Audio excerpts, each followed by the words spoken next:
Hello students, welcome again. Welcome to learning hub. Learning hub पे आपका स्वागत है। लास्ट जो वीडियो थी उस वीडियो के अंदर बेटा हमने सॉफ्टवेयर्स और उसके टाइप्स के बारे में जो है डिस्कशन किया था, जिसमें से एक टाइप हम कर चुके थे सिस्टम सॉफ्टवेयर के बारे में। आज जो है हम एप्लीकेशन सॉफ्टवेयर के बारे में डिस्कस करेंगे कि एप्लीकेशन सॉफ्टवेयर क्या है, किस तरीके से काम करता है और उसके दूसरे टाइप कौन कौन से हैं। जैसा हमने सिस्टम सॉफ्टवेयर में पढ़ा था कि सिस्टम सॉफ्टवेयर वो सॉफ्टवेयर होंगे जो आपके कंप्यूटर सिस्टम को या किसी भी डिवाइस को कंट्रोल करने का काम करेंगे, यानी उनके बिना आप कोई भी हार्डवेयर जो है आपके डिवाइस का उसको यूज़ नहीं कर सकते। तो इसी तरीके से जो एप्लीकेशन सॉफ्टवेयर हैं वो भी आपके कंप्यूटर प्रोग्राम है जिनको जो है डिज़ाइन इस तरीके से किया गया है ताकि आप अपना कोई भी पर्टिकुलर काम जो है वो उसकी हेल्प से कर पाए। तो यानी एप्लीकेशन सॉफ्टवेयर जो है जब भी आप यूज़ करेंगे तो आपके एक पर्टिकुलर काम को जो है वो करने में आपकी हेल्प करेंगे। तो इस टाइप के जितने भी सॉफ्टवेयर हैं वो एक स्पेसिफिक एप्लीकेशन कहलाती है। सपोज करें आपने जो है कोई डॉक्यूमेंट जो है वो प्रिपेयर करना है, टाइप करना है, तो उसके लिए हमारे पास जो है वर्ड है, ओपन ऑफिस राइटर है। तो इनका काम क्या है? इनका काम है आपको वो फैसिलिटी प्रोवाइड करना जिसकी हेल्प से आप जो है अपना डॉक्यूमेंट जो है वो राइट कर सकें। अब ये वाले सॉफ्टवेयर ऐसा नहीं है कि आपके लिए म्यूजिक प्ले कर सकते हैं या वीडियो प्ले कर सकते हैं, इनका खुद का एक स्पेसिफिक काम है। इसी तरीके से जो म्यूजिक प्लेयर वाले सॉफ्टवेयर हैं या वीडियो देखने वाले जो सॉफ्टवेयर हैं वो केवल आपको वीडियो दिखाएंगे या म्यूजिक जो है वो सुनने में आपकी हेल्प करेंगे, वो डॉक्यूमेंट्स को क्रिएट नहीं कर सकते। तो इस तरीके के सॉफ्टवेयर जो खुद का एक स्पेसिफिक काम करते हैं उनको जो है हम एप्लीकेशन सॉफ्टवेयर जो है वो कहते हैं। कह रहा है जैसे कि एग्जाम्पल सॉफ्टवेयर है जिसके अंदर हम कैलकुलेट कर सकते हैं सैलरी स्कूल के एम्प्लॉय की। वो जो है स्कूल का रिजल्ट तैयार नहीं कर सकता क्योंकि वो जो सॉफ्टवेयर बनाया गया था वो सैलरी कैलकुलेशन के लिए बनाया गया है, उसका एक स्पेसिफिक पर्पज़ है। तो इसलिए ये सॉफ्टवेयर जो है आपके स्पेसिफिक काम जो है उसको करने में आपकी हेल्प करते हैं। एप्लीकेशन सॉफ्टवेयर जो है उनको दो कैटेगरी में डिवाइड किया गया। एक आते हैं जनरल पर्पस सॉफ्टवेयर और दूसरे आते हैं स्पेसिफिक पर्पस सॉफ्टवेयर। तो जो जनरल पर्पस सॉफ्टवेयर हैं उनके अंदर जितने भी वर्ड प्रोसेसिंग सॉफ्टवेयर जैसे माइक्रोसॉफ्ट ऑफिस है, स्प्रेडशीट है, माइक्रोसॉफ्ट एक्सेल है, ये सभी।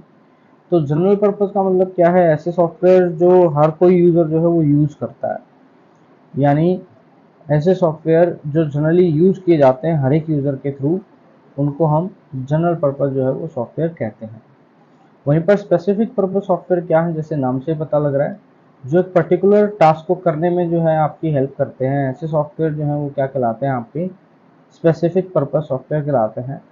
इनके एग्जाम्पल की बात करें तो जैसे देखें अकाउंट मैनेजमेंट के लिए जो सॉफ्टवेयर है, रिजर्वेशन सिस्टम के लिए जो सॉफ्टवेयर है, पेरोल सिस्टम के लिए जो सॉफ्टवेयर है, उनका अपना एक स्पेसिफिक काम है, वो हर एक यूजर यूज नहीं करते हैं, तो इसलिए उनको स्पेसिफिक पर्पस जो है वो कहा गया है। इसके बाद आते हैं यूटिलिटी प्रोग्राम्स। तो यूटिलिटी प्रोग्राम्स का क्या काम है? यूटिलिटी प्रोग्राम बेसिकली आपकी जो कंप्यूटर सिस्टम है उसकी मेंटेनेंस को जो है वो करने के लिए काम में आते हैं ताकि आपका कंप्यूटर सिस्टम जो है वो स्मूथली रन कर पाए। तो जो मेंटेनेंस वर्क है वो इन यूटिलिटी प्रोग्राम्स के थ्रू किया जाता है ताकि आपका कंप्यूटर सिस्टम जो है वो स्मूथ तरीके से काम कर पाए। एग्जाम्पल की बात करें तो इसमें एंटीवायरस सॉफ्टवेयर है, फाइल मैनेजमेंट प्रोग्राम्स हैं।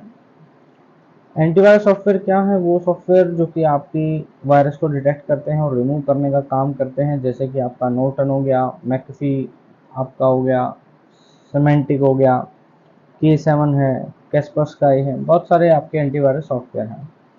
इसी के अलावा कुछ फाइल मैनेजमेंट टूल भी हैं जो कि आपकी फाइल्स को सॉर्ट करने में, सर्च करने में, फोल्डर्स को क्रिएट करने में, इन सब में आपकी हेल्प करते हैं। तो ये जो सॉफ्टवेयर हैं ये आपको स्टोर कराते हैं फाइलों को, आपकी फाइलों को सर्च करने के लिए काम में आते हैं, आपके फोल्डर्स को जो है वो उनको स्टोर कराने में हेल्प करते हैं। तो इसका एक एग्जांपल है विंडोज़ एक्सप्लोरर जो कि आपके ऑपरेटिंग सिस्टम के साथ में ही आपको दिया जाता है। जैसे अगर आप फ़ोन में देखेंगे तो आपको फाइल मैनेजर नाम का एक सॉफ्टवेयर दिखेगा, उसका काम भी यही है कि वो आपके फ़ोन के डिवाइस के अंदर जो है आपकी डिफरेंट फाइल्स या फोल्डर्स को अरेंज करने का काम करता है। फिर आते हैं कंप्रेशन सॉफ्टवेयर। कंप्रेशन सॉफ्टवेयर क्या करते हैं? जो लार्ज फाइल हैं उनको कंप्रेस करते हैं ताकि उनकी स्टोरेज स्पेस क्या हो जाए, कम हो जाए, वो कम स्टोरेज स्पेस जो है वो आपका लें।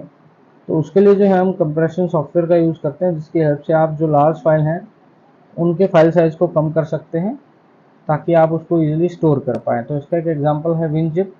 इसी तरीके से एक सॉफ्टवेयर है आपका विनरेयर, जिसको आप अपनी फाइलों को कंप्रेस करने में यूज़ करते हैं।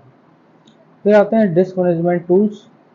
डिस्क मैनेजमेंट टूल्स आपके क्या करते हैं, डिस्क से रिलेटेड या आपकी हार्ड डिस्क से रिलेटेड जो आपकी यूटिलिटीज़ हैं या आपकी हार्ड डिस्क से रिलेटेड जो भी प्रॉब्लम्स हैं उनके लिए आपके डिस्क मैनेजमेंट टूल बनाए गए।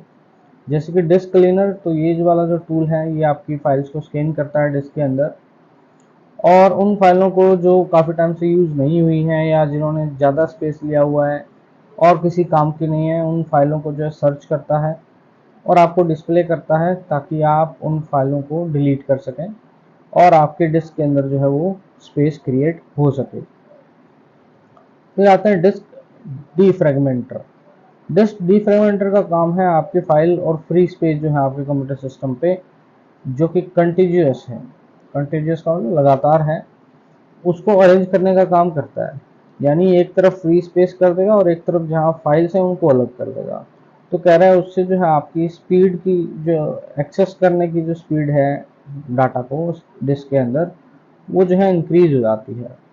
तो एक कंटिन्यूअस ब्लॉक में जो है आपका फ्री स्पेस को और आपकी फाइल्स को जो है लगाने का काम करता है, जिससे कि आपकी जो हार्ड डिस्क की स्पीड है उसके ऊपर इफेक्ट पड़ता है और वो स्पीड बढ़ जाती है।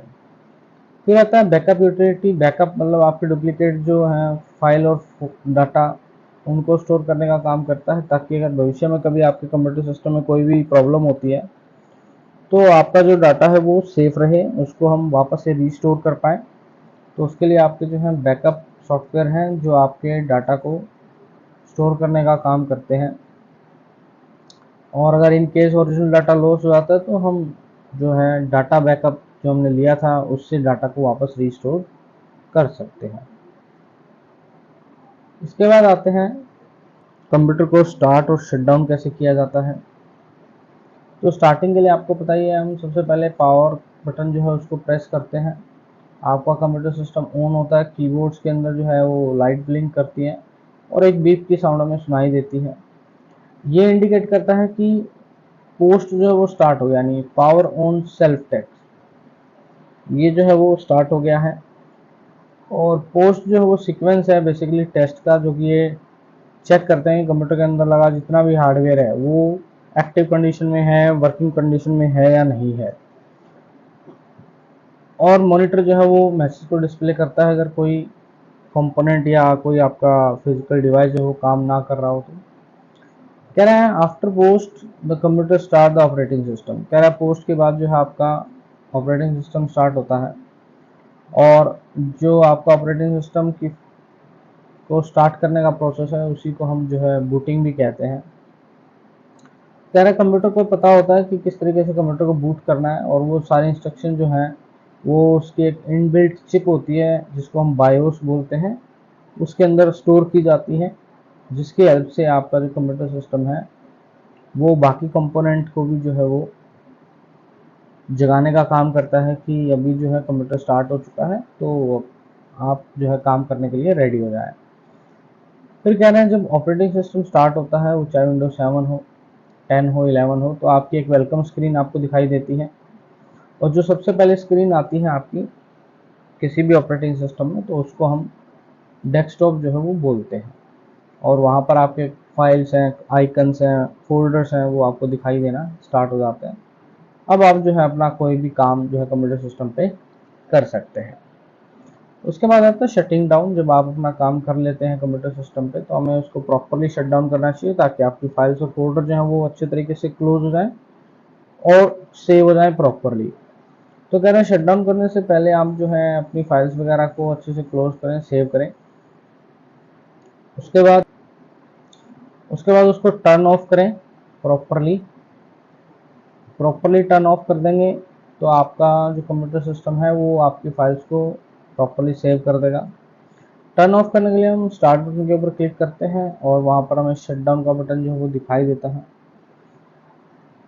शट डाउन का बटन पर क्लिक करेंगे तो आपका कंप्यूटर जो है वो शट डाउन हो जाएगा। वहीं पर आपको स्लीप का भी एक ऑप्शन दिखाई देता है, जिसके अंदर जो है आपका कंप्यूटर सिस्टम स्लीप मोड में चला जाता है, जहाँ पर वो बहुत ही कम पावर का जो है यूज़ करता है।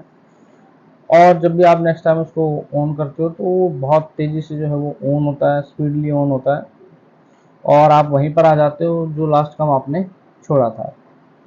कहना स्लीप वाला ऑप्शन तभी यूज़ करते हैं जब हमें कुछ समय के लिए जो है ब्रेक लेना हो और कुछ समय बाद हमें वापस काम करना हो, तो उसके लिए कुछ टाइम के लिए हम उसको स्लीप मोड में डाल देते हैं। आपके जो लैपटॉप या टैबलेट है वो स्लीप मोड में तब जाते हैं जब आप उसके या तो पावर बटन को बंद कर देते हो, एक बार पावर बटन को प्रेस कर देते हैं, या आप अपने लैपटॉप को जो है जो आपका फ्लैप है यानी आपकी जो स्क्रीन है लैपटॉप की उसको क्लोज कर देते हो।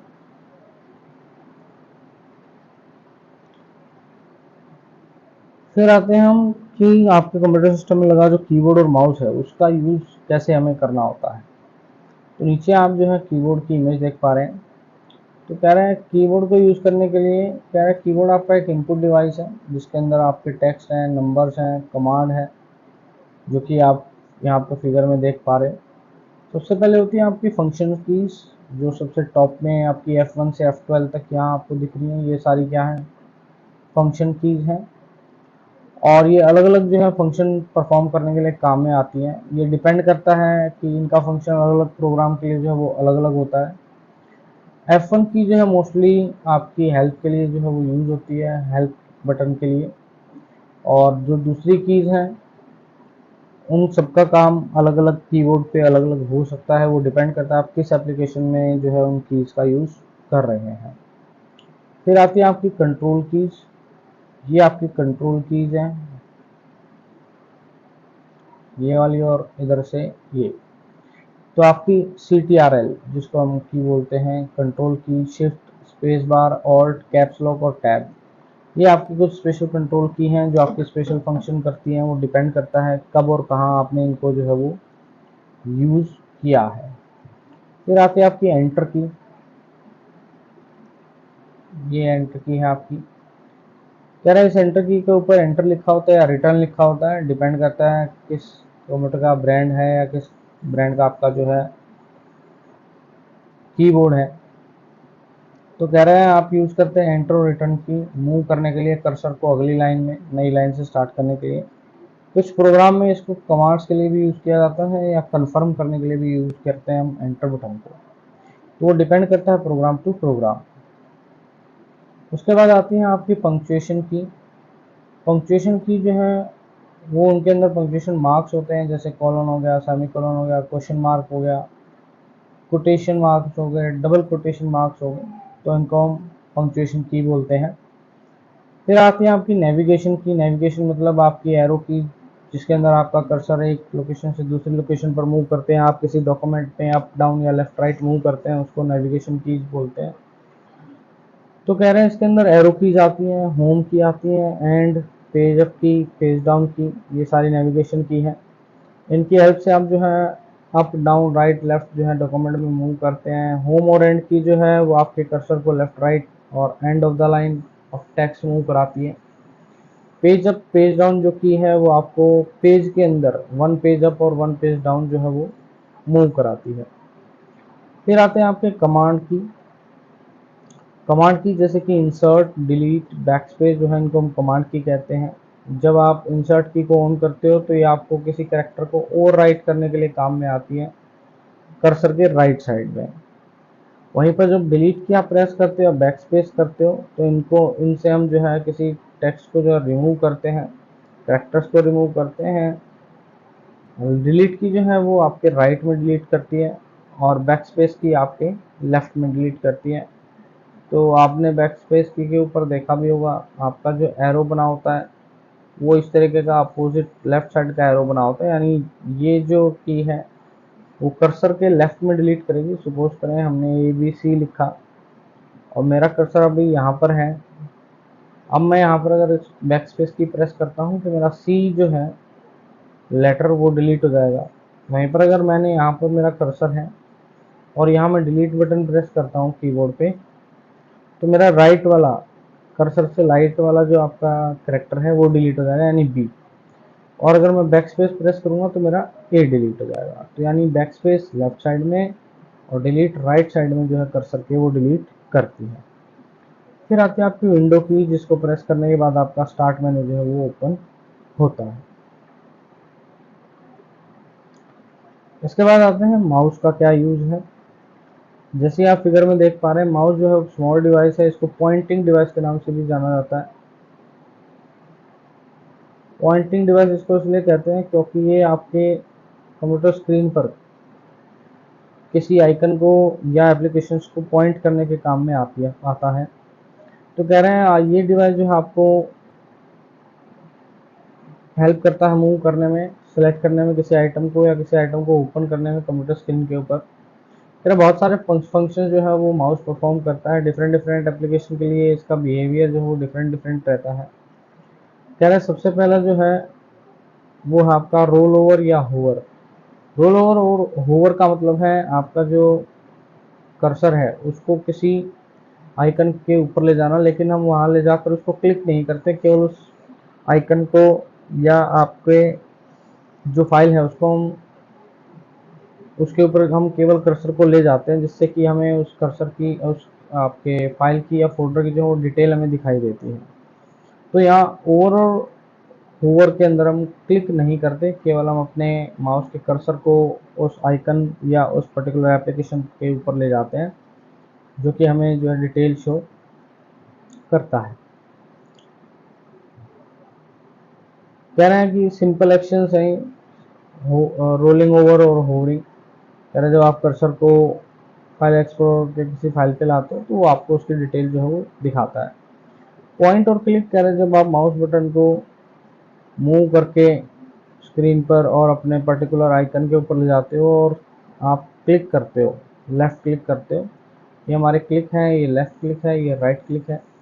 तो जब लेफ़्ट क्लिक प्रेस करते हो तो वो पर्टिकुलर फाइल या वो पर्टिकुलर आइकन या वो पर्टिकुलर आपकी एप्लीकेशन जो वो सिलेक्ट हो जाती है।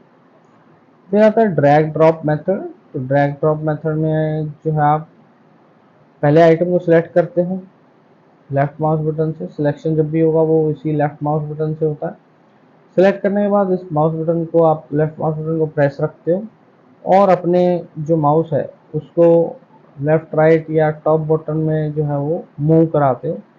तो जो फाइल आपने सेलेक्ट की थी वो फाइल आपके माउस के कर्सर के साथ साथ जो है मूव करती है। अब जहाँ पर आपने उसको रिलीज करना है, जहाँ पर आपने उसको प्लेस करना है फाइल को, वहाँ ले जाकर हम लेफ्ट माउस बटन को जो है वो छोड़ देते हैं। तो इस तरीके से इसको हम ड्रैग ड्रॉप मेथड कहते हैं। अब आपकी फाइल जो है वो नई लोकेशन पर जो है वो शिफ्ट हो जाती है। फिर आते हैं डबल क्लिक पे। डबल क्लिक का मतलब है लेफ्ट माउस बटन को बहुत स्पीड में जो है आप 2 बार क्लिक करते हैं, बिल्कुल कम गैप, टाइम गैप के साथ, जिससे कि कोई भी जो आपकी फाइल है, फोल्डर है या आपकी एप्लीकेशन है वो डबल क्लिक की हेल्प से आपकी ओपन हो जाती है। इसके बाद आते हैं ऑपरेटिंग सिस्टम क्या है। जैसे हम पढ़ के आए थे, ऑपरेटिंग सिस्टम आपका एक सिस्टम सॉफ्टवेयर है। और हमने ये भी समझा था कि सिस्टम सॉफ्टवेयर वो सॉफ्टवेयर हैं जो आपके कंप्यूटर सिस्टम को कंट्रोल करने का काम करते हैं। तो उनमें सबसे इम्पोर्टेंट जो है वो है ऑपरेटिंग सिस्टम। तो ऑपरेटिंग सिस्टम बेसिकली कंप्यूटर को कंट्रोल करने का काम करता है और एक इंटरफेस प्रोवाइड करता है यूज़र और आपके कंप्यूटर के बीच, यानी यूज़र और जो कंप्यूटर है उसके बीच में ये एक ब्रिज का काम करता है। जो यूज़र से इंस्ट्रक्शन मिलती है उनको एक कंप्यूटर के लैंग्वेज में कन्वर्ट करता है और कंप्यूटर को समझाता है, और कंप्यूटर से जो इंस्ट्रक्शन मिलती हैं उनको ये यूज़र की लैंग्वेज में कन्वर्ट करता है और यूज़र को समझाता है। तो आपके जो है कुछ एक फंक्शंस है ऑपरेटिंग सिस्टम के। पहला है, कह रहा है कि ये जितने भी डिवाइस कंप्यूटर सिस्टम के साथ लगे हैं उनको मैनेज करता है और ट्रैक रखता है डिवाइस का कि वो बिजी है या नहीं है। Also check whether device is functioning properly और नॉट।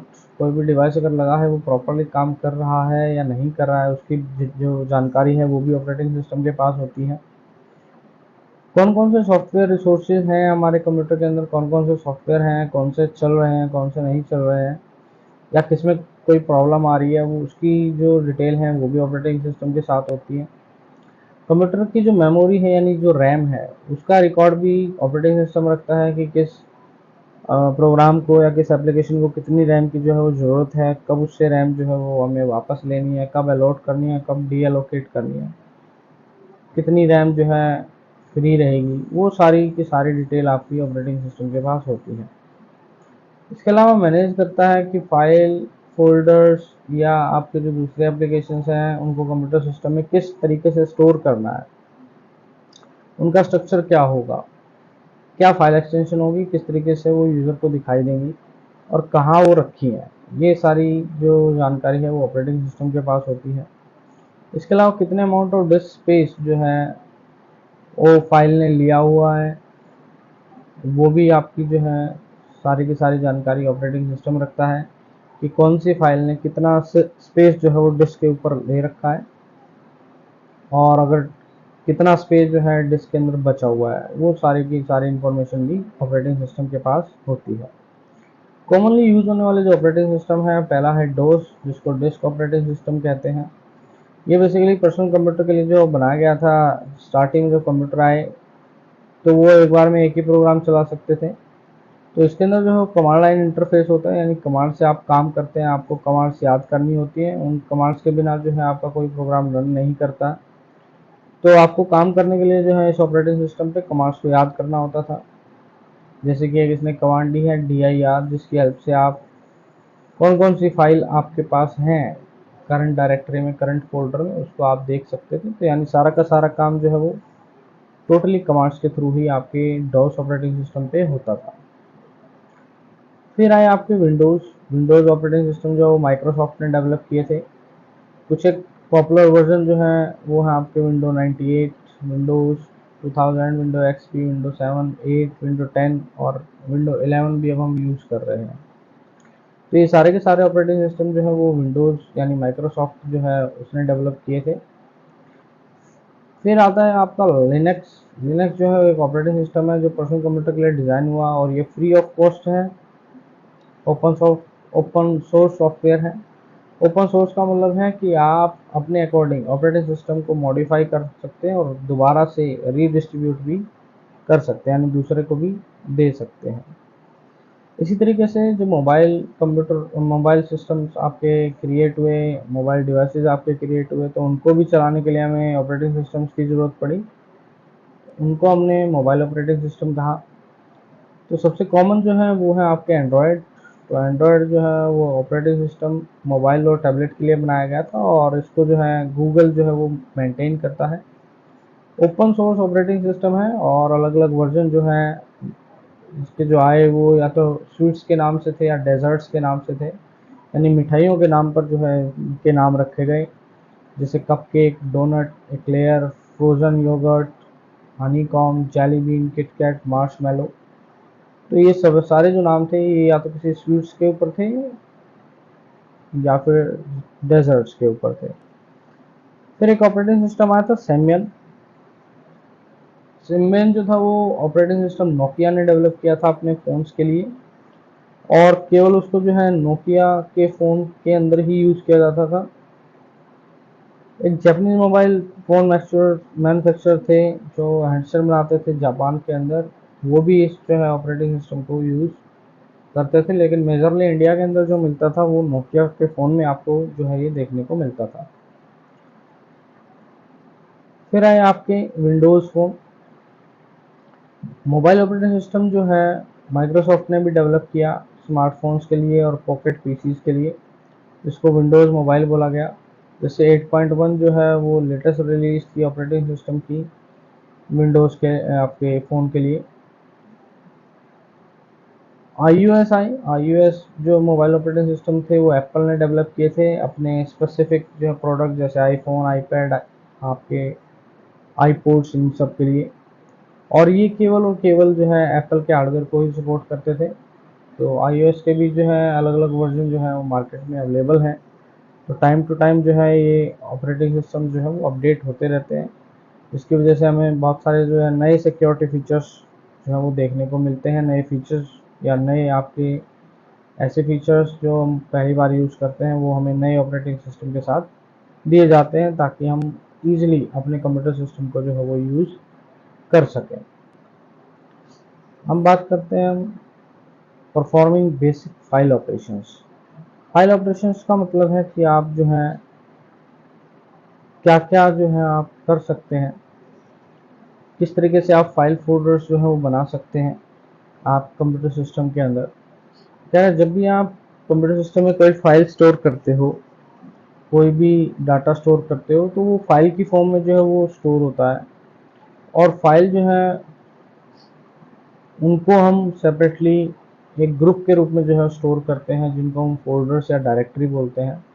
और हर एक फोल्डर के अंदर जो है बहुत सारी फाइल्स या सब फोल्डर जो है वो हो सकते हैं। तो कह रहा है इजी मेथड है आपकी फाइल्स को एक्सेस करने का और क्रिएट करने का। सबसे पहले समझेंगे हम फोल्डर कैसे क्रिएट होते हैं। कह रहा है फोल्डर क्रिएट करने के लिए डबल क्लिक करें कंप्यूटर आइकन के ऊपर। यहाँ कंप्यूटर आइकन होगा, उसके अंदर जो है माई पीसी आपको देखने को मिलता है डेस्कटॉप पे, उस पर डबल क्लिक करते हैं और अंदर हम एक ड्राइव के अंदर आ जाते हैं, जहाँ पर हमें बहुत सारी ड्राइव जो है दिखाई देती है। किसी भी ड्राइव को आप सिलेक्ट करो, ड्राइव को डबल क्लिक करने के बाद वो ड्राइव जो है ओपन हो जाती है जहाँ पर आप फोल्डर बनाना चाहते हो। यहाँ पर इसने डी ड्राइव ली हुई है, तो ये डी ड्राइव पर इसने डबल क्लिक किया तो ये ड्राइव जो है ओपन हो गई। ओपन होने के बाद कह रहे हैं यहाँ पर आपको टूल बार में ऊपर न्यू फोल्डर का जो है ऑप्शन दिखाई देता है। उसके ऊपर जो है आप क्लिक कर दें तो आपका एक ब्लैंक फोल्डर जो है, जैसे नीचे यहाँ पर देख पा रहे हैं आप, क्रिएट हो जाता है। या फिर दूसरा तरीका है कि जब आप जिस ड्राइव में आपने आपने जो है फोल्डर क्रिएट करना है, वहाँ आकर आप जो है राइट क्लिक करें और राइट क्लिक के अंदर जब आप मेन्यू के ऊपर जाएंगे तो वहाँ पर आपको जो है न्यू फोल्डर का ऑप्शन दिखाई देता है। देखिए यहाँ पर इसने जो है डी ड्राइव के अंदर ही राइट क्लिक किया अंदर जाकर, तो राइट क्लिक से हमारे पास ये मेन्यू आ जाता है और यहाँ पर हमारे पास एक न्यू का ऑप्शन आता है। और इस न्यू के ऑप्शन के अंदर हम किस पे जाते हैं, फोल्डर के ऊपर जाते हैं। फोल्डर पे जैसे क्लिक करेंगे तो आपका एक नया फोल्डर जो है वो क्रिएट हो जाता है। नया फोल्डर क्रिएट होने के बाद एडिटेबल मोड में होता है आपका इसका नाम, तो हम इसके नाम को चेंज कर सकते हैं और अपने अकॉर्डिंग जो भी नाम हम देना चाहें वो दे सकते हैं। फिर इसी तरीके से जो है आप फोल्डर के अंदर फाइल्स क्रिएट कर सकते हैं। जहाँ भी आपने फाइल बनानी है वहाँ पर आप राइट क्लिक करो ब्लैंक एरिया के अंदर, और जब भी राइट क्लिक करते हो तो वहाँ फिर वापस आपका न्यू का ऑप्शन आता है। ऊपर हमें यहाँ फोल्डर का ऑप्शन मिला था, नीचे अगर यहाँ से लेके यहाँ तक जो भी एप्लीकेशंस आपकी डली हैं उससे रिलेटेड जो भी फाइल बन सकती होगी उसके ऑप्शंस यहाँ आपको देखने को मिलते हैं। तो जिस टाइप की आप फाइल बनाना चाहते हैं उस एप्लीकेशन के ऊपर क्लिक कर दें। सपोज करें आप जो है ड्राइंग फाइल बनाना चाहते हो, ड्राइंग के ऊपर क्लिक कर दें। प्रेजेंटेशन है तो प्रेजेंटेशन, स्प्रेडशीट है, टेक्स्ट है, तो किसी भी पर्टिकुलर जो आपकी फाइल की टाइप है उसके ऊपर आप क्लिक करेंगे तो उसी टाइप की फाइल जो है वो आपकी नई ब्लैंक जो फाइल है वो क्रिएट हो जाएगी, जिसके अंदर आप बाद में जो है डाटा ऐड कर सकते हैं। तो इस तरीके से आप राइट क्लिक करके और कंटेक्स्ट मेन्यू के थ्रू न्यू पर जाकर दोनों चीज़ें फोल्डर और फाइल्स उनको जो है क्रिएट कर सकते हैं। इसके बाद आते हैं communication and networking basics of internet. तो जैसा हम जानते हैं कि भैया इंटरनेट जो है हमारी लाइफ में जो है सबसे इम्पोर्टेंट पार्ट बनता जा रहा है। हमारे मोस्ट ऑफ द जो टास्क हैं वो हम इंटरनेट की वजह से ही जो पूरे कर पाते हैं। तो कह रहे हैं इंटरनेट जो है वो नेटवर्क ऑफ नेटवर्क्स है, यानी बहुत सारे नेटवर्कों का जाल है। बहुत सारे छोटे छोटे नेटवर्क मिलकर जो है एक बड़ा नेटवर्क बनाते हैं और उसी को हम जो है इंटरनेट के नाम से जानते हैं। तो कह रहे हैं इंटरकनेक्शन है बहुत सारे कंप्यूटर सिस्टम्स का, जिसके अंदर डिफरेंट टाइप्स जो है नेटवर्क की पूरे वर्ल्ड के अंदर वो आपस में जो है एक दूसरे से कनेक्ट रहते हैं। और इंटरनेट मीडियम है कम्युनिकेशन का और एक्सचेंज ऑफ इंफॉर्मेशन का। कह रहे जब हम कोई भी इंफॉर्मेशन सर्च करते हैं वेब के ऊपर, यानी वेबसाइट्स के ऊपर, तो उसको वेब सर्फिंग के नाम से हम जानते हैं। कॉमन जो यूज़ है वो आपको बेहतर ढंग से पता है कि कहाँ कहाँ इंटरनेट का यूज़ होता है। कोई इन्फॉर्मेशन सर्च करनी है उसके लिए हम इसका यूज़ करते हैं, और उसके लिए हम जो है डिफरेंट आपके सर्च इंजन्स की हेल्प लेते हैं। ऐसे एंटरटेनमेंट के लिए यूज़ होता है, म्यूज़िक सुनने के लिए, गेम्स खेलने के लिए, मूवीज़ देखने के लिए या पिक्चर शेयर करने के लिए। ईमेल और चैटिंग के लिए हम यूज़ करते हैं, लोगों से कम्युनिकेट करने के लिए ऑल ओवर दी वर्ल्ड जो है हम इंटरनेट का यूज़ करते हैं, जैसे जीमेल हो गया, आउटलुक हो गया। सोशल नेटवर्किंग वेबसाइट्स का यूज़ करते हैं, आप अपने अकॉर्डिंग, आप अपने इंटरेस्ट के अकॉर्डिंग, अपनी नॉलेज के अकॉर्डिंग जो अपनी स्टोरीज या अपने फोटोग्राफ जो हैं वो फेसबुक, इंस्टाग्राम या ट्विटर के ऊपर जो है वो शेयर करते हैं। शॉपिंग के लिए भी हम इसका यूज़ करते हैं, ऑनलाइन जो है आप शॉपिंग करते हैं, वो चाहे कोई भी सामान हो, चाहे बुक्स हों, इलेक्ट्रॉनिक गुड्स हों, स्टेशनरी आइटम्स हों, वो सब आप यूज़ करते हैं और ऑनलाइन ही उनकी पेमेंट भी करते हैं। इसी तरीके से ऑनलाइन बुकिंग करते हैं आप होटल्स की, मूवी टिकट्स की, बस, ट्रेन, प्लेन टिकट्स की। ऑनलाइन लर्निंग के लिए भी आपका जो है इंटरनेट का यूज़ किया जाता है। आपके बहुत सारे फ्री जो हैं वीडियोज़ आपको अवेलेबल होते हैं, फ्री टॉपिक्स, फ्री इंफॉर्मेशन जो है वो आपको अवेलेबल होती है इंटरनेट की हेल्प से। ऑनलाइन बैंकिंग की जो फैसिलिटी है वो भी आपको मिलती है, आप घर बैठे जो अपने अकाउंट के अंदर अपना बैलेंस चेक कर सकते हैं, किसी को मनी जो है वो ट्रांसफ़र कर सकते हैं, किसी टाइप की जो है वो बिल पेमेंट कर सकते हैं। तो आपका जो इंटरनेट है वो आपको ये सारी सुविधाएं प्रदान करता है। तो यहाँ तक आप इस यूनिट को करें, वीडियो को लाइक करें बेटा, शेयर करें और सब्सक्राइब करें। और अगर कोई डाउट है तो मुझे कमेंट सेक्शन में ज़रूर मेंशन करें और अपने दोस्तों के साथ भी वीडियो शेयर करें ताकि उनको भी जो है डिफरेंट डिफरेंट टॉपिक्स जो जो आने हैं आपके पेपर के अंदर उनके ऊपर क्लैरिटी मिल सके। चलिए मिलते हैं फिर नेक्स्ट वीडियो में, तब तक के लिए bye, take care, have a nice day.